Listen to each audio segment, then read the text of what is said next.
فرمایا افشوا السلام، سلام کو پھیلاؤ، السلام علیکم کہا کرو، السلام علیکم کہا کرو۔ اس کے بہت سارے فائدے ہیں، وہ کسی موقع پہ آئیں گے۔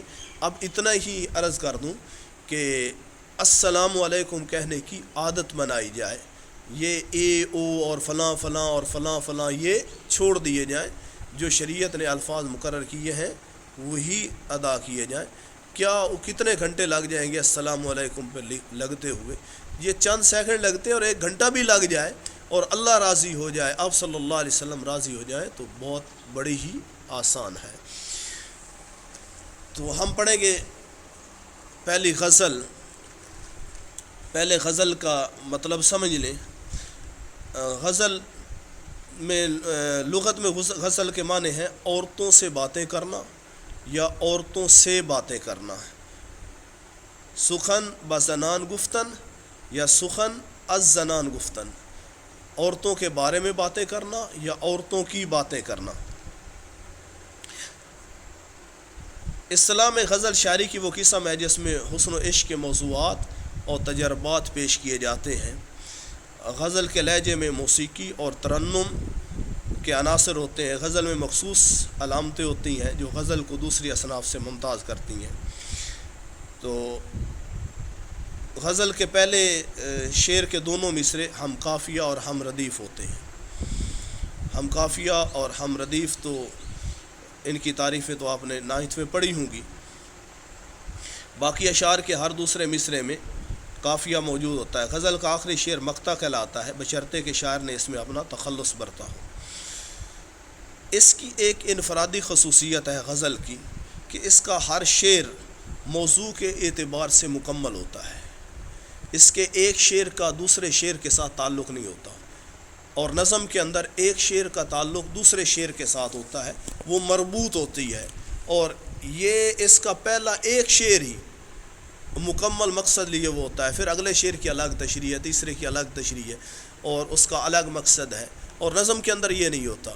نظم کے اندر ایک شعر ہوگا تو اس شعر کا دوسرے شعر کے ساتھ تعلق ہوگا، ربط ہوگا۔ اس میں یہ نہیں ہے، ہر شعر الگ ہوتا ہے اور ہر شعر کا الگ ہی مقصد ہوتا ہے۔ تو پہلا شعر ہے، مصیبت بھی راحت فضا ہو گئی ہے، مصیبت بھی راحت فضا ہو گئی ہے، تیری آرزو رہنما ہو گئی ہے۔ مفہوم، عاشق کے لیے محبوب کی طرف سے ملنے والی ہر تکلیف راحت کا باعث ہو گئی ہے۔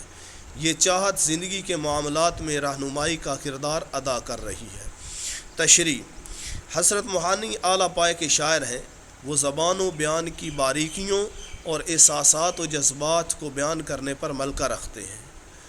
تو مذکورہ شعر کے اندر عشق کے 2 پہلو نکلتے ہیں، ایک عشق حقیقی ہے اور ایک عشق مجازی۔ عشق حقیقی، غزل کے پہلے شعر میں شاعر حضرت معانی کہتے ہیں کہ جب اللہ تعالیٰ کی رضا اور خوشنودی کی خواہش دل میں گھر کر لیتی ہے تو اس کی راہ میں آنے والے مصائب میں بھی دلی سکون ملتا ہے۔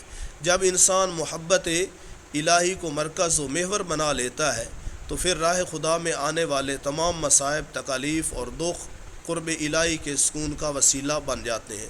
بقول ساغر صدیقی، ساغر سکون دے گئی دل کی کسک ہمیں، اکثر خوشی کی بات سے رنجور ہم ہوئے۔ عشق مجازی، شاعر کہتا ہے کہ میرے محبوب کی آرزو، چاہت اور خواہش اگر میرا مقصد ہے تو اس کی خوشنودی کے لیے میں ہر مصیبت کو خندہ پیشانی سے برداشت کر لوں گا۔ اپنے محبوب سے مخاطب ہو کر شاعر کہتا ہے کہ اگر تیری آرزو، تیری خواہش مجھے حاصل ہو جائے تو ہر مصیبت میرے لیے سکون کا ذریعہ ہوگی۔ جب انسان کسی سے محبت کرتا ہے تو وہ راہ میں آنے والی ہر مشکل کا مقابلہ کرنے کے لیے آمادہ ہو جاتا ہے۔ بقول شاعر، تم نے غم جہاں سے متعارف کروا دیا، تم نے غم جہاں سے متعارف کروا دیا، اچھا ہوا جو تم سے ملاقات ہو گئی۔ تو آپ کے پاس اگر ہیلپنگ بک ہے تو اس سے یاد کر لیں، تو اگر نہیں ہے تو اس کو ایک کاپی پہ لکھ لیں، لکھ کے اس کو پھر یاد کر لیں۔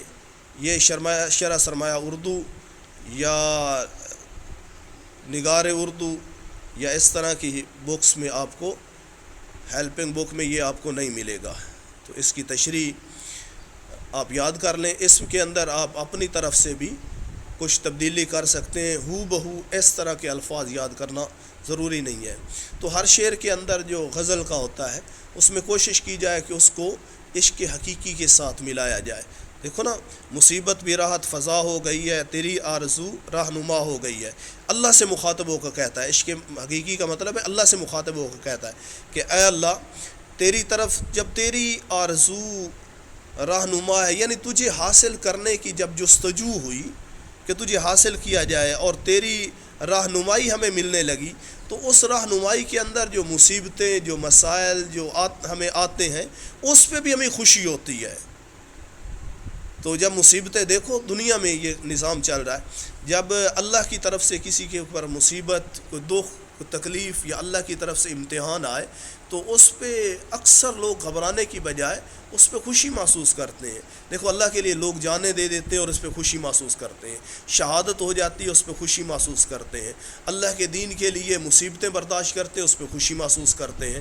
تو اللہ کے لیے آنے والی مصیبتیں، اس پہ بھی بندہ خوش ہوتا ہے. تو وہ کہتا ہے مصیبت بھی راحت فضا ہو گئی ہے، یعنی تیرے کے ساتھ جب محبت ہوئی تو آنے والی مصیبتیں بھی ہمیں خوشی محسوس ہونے لگی.